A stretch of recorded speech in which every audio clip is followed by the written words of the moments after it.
சட்டப்பேரவைத் தலைவர்களே, இது உணர்வுபூர்வமான பிரச்சனை. இதை பேசுவதற்கு அவருக்கு உரிமை உண்டு. ஏன்னா டெல்டா மாவட்டத்தை சேர்ந்தவர், இதில் பாதிக்கப்படக்கூடிய நபரும் அவரும் ஒன்று. ஆகவேதான் உணர்வுபூர்வமான பிரச்சனையை அவையுடைய கவனத்துக்கு கொண்டு வராங்க. ஏற்கனவே மாண்புமிகு முதலமைச்சர் அவர்கள் அரசின் தனி தீர்மானம் கொண்டு வந்தாங்க.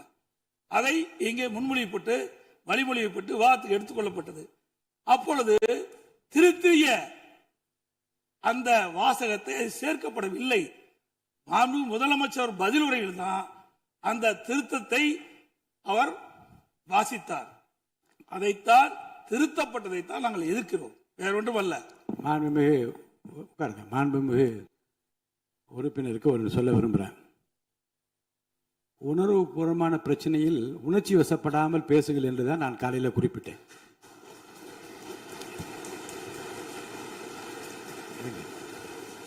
இன்னொன்று, இந்த மேகதாது பிரச்சனையில் மாண்புமிகு முதலமைச்சர் அவர்கள் எல்லாருடைய உணர்வையும் புரிந்து கொண்டுதான் இந்த நேரத்தில் தான் இதை நிறைவேற்ற வேண்டும் என்று காலத்தின் நேரத்தை பார்த்து சரியான தருணத்தில் இந்த தீர்மானத்தை முன்மொழிந்தார்.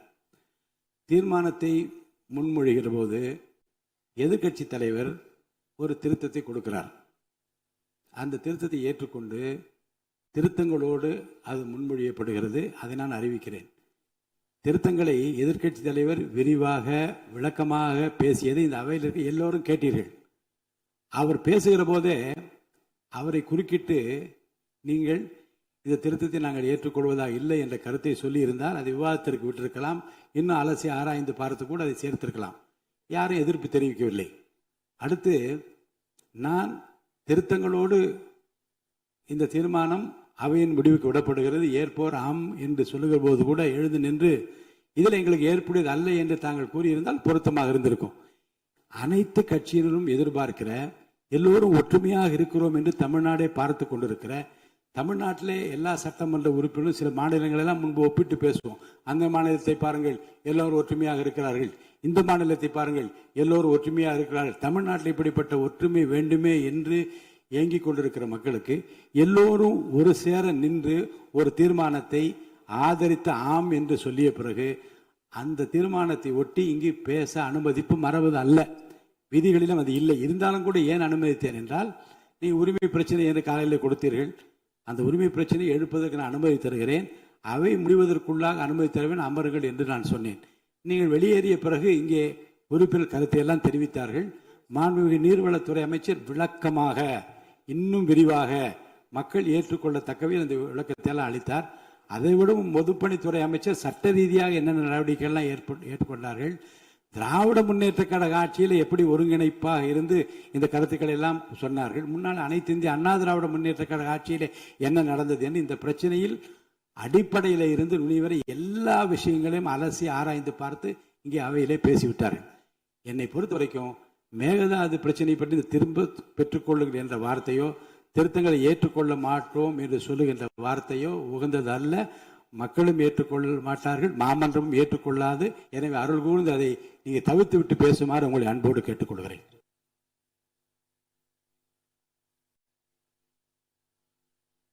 மாண்புமிகு பேரவைத் தலைவர்களே, எதிர்க்கட்சி வரிசைக்கெல்லாம் தங்களுடைய கருத்துக்களை சொல்லலாம்.